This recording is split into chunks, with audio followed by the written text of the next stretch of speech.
The league has lost, as we've talked about, $40 million even this year. After Caitlin Clark's rookie season, the WNBA suffers an enormous playoff loss of $40 million, causing instability. Concluded, I genuinely can't express how happy I am about this crash and burn moment for the WNBA. After Caitlin Clark's first season, the league reached its zenith and was making billions of dollars. But as soon as she was eliminated from the playoffs, losing millions of dollars, the league abruptly went into a coma, and to be honest, this defeat was well-earned. WNBA just can't seem to understand is, you get what you put in, and right now, you are getting exactly what you deserve. All season, you have complained about Caitlin Clark. I mean, Caitlin bears the weight of the entire league, fills arenas, sells out jerseys like candy, and all she receives in return are racial accusations and a salary that most likely wouldn't cover. They had a golden goose after a month of coffee runs, but they chose to serve it with a side of disdain. Wait, do you realize how terrible this loss is? Don't worry, I've prepared all the figures for you. Thoroughly covered that they've lost $50 million, a season, or they were expected to lose $50 million as a league this year. Reports are it's 40 million, not 50, that they're in the red. The WNBA lost a whopping $40 million overnight when Caitlin Clark packed up her bags and said goodbye. Yes, millions of people took a moment to process the fact that one player had left, and let's not even discuss the ratings, which plummeted by more than 50%. Caitlin Clark wasn't just a player. She was the driving force behind the WNBA, which gave everyone who believed it was finally going to be the next great thing a harsh reality check. Tumbling off a precipice. Negativity. It has come back to haunt you, as ticket prices for the WNBA playoffs are damn near being given away for free. And the arenas, yes, those were ghost towns.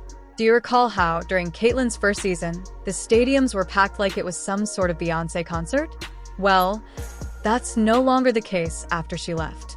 It's crazy to consider how, just the year before, fans were swarming in, breaking records left and right, and Caitlin's team drew an absurd 34,715 fans, setting a record that hadn't been surpassed since 2001. However, the moment she left, the excitement vanished more quickly than a dut at a police convention. And in front of the 16th sellout this year, here's a look at the total attendance. And the Fever are going to be over 200,000 higher than the next highest total attendance in league history. Clarkonomics, my friend, Clarkonomics. And merchandise sales of WNBA items increased by a staggering 61% during Caitlin's rookie season, when everyone was sporting Clark jerseys. That's not just a blip, though. It's a huge launch, and those sales increased even more when Caitlin revealed she was going to Europe. The WNBA seemed to have lost more than just a player. They also lost the goose producing those golden eggs. The arenas were deserted, the crowds vanished, and hit the floor dealers, advertisers, and everyone else were left frantically trying to understand what had happened. Audience of 929,000, ESPN announced, which is 50% less than the Fever's Game 1 against the Sun. But in all honesty, Caitlin wasn't only scoring points, she was also making money for the league. She was the one who made the WNBA a cash cow, selling out arenas, breaking attendance records, and selling jerseys quicker than hotcakes. Caitlin's social media engagement was off the charts with nearly 2 billion views, a fourfold increase from the previous year. She made women's basketball the thing to watch like it was the Super Bowl every time she took the court, and all of a sudden, people who had probably never even seen a WNBA game were glued to their TVs. A little bit of Angel Reese when she played Caitlin Clark, but everybody else playing in 4,000, 5,000 seat arenas until Caitlin Clark came in. Yeah, viewership was up. Yes, they signed a new TV deal, which is going to pump $2 billion into the league, but they're still projected to lose money. And when Caitlin joined the league, the WNBA finally began to experience genuine earnings, bringing in millions from ticket sales, sponsorships, and television deals. For the first time in decades, they attracted over 2.3 million people, and the money flowing in the WNBA made $2 billion. Not only did Caitlin play the game, but she also altered it, turning the WNBA into a lucrative enterprise with record-breaking performance the league had never even imagined. 1.84 million viewers to her first playoff game against the Connecticut Sun on September 22nd. While competing with an NFL Sunday, she followed it up with another record audience of 2.54 million viewers for Game 2. You would think that the WNBA would have treated Caitlin like the queen, but they played her down as if she were just another player instead of seeing her as the league's future.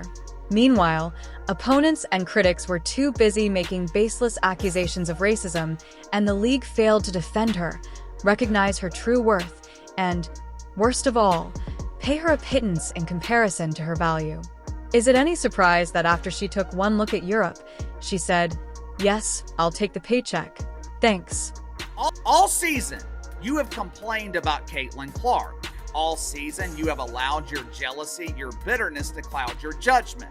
All season, you have allowed your emotions to take over, which got in the way of what could have been an unbelievable year that set the foundation for the future of the WNBA. The league was too busy chasing after rumors and avoiding accusations of racism, which were mostly sparked by players like Angel Ree and Alyssa Thomas. Angel always won for stirring the pot, and went after Clark's fans, accusing them of being racially disrespectful, to give Caitlin her flowers.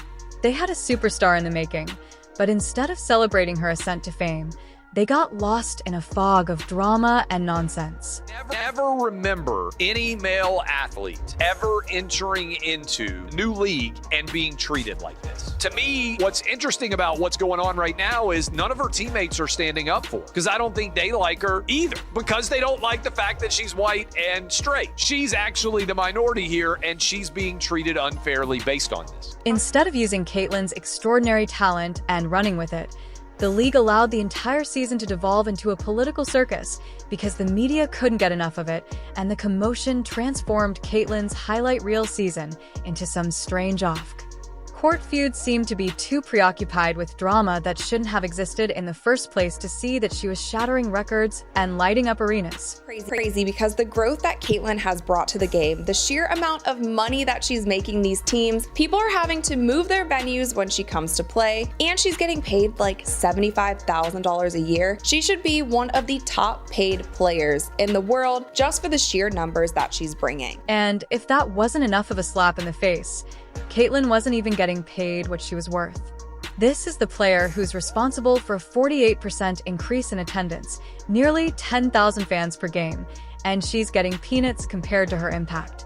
Her games were packed, her name-branded merchandise was selling like ice on a hot day, and her sales were up 61% from the previous year.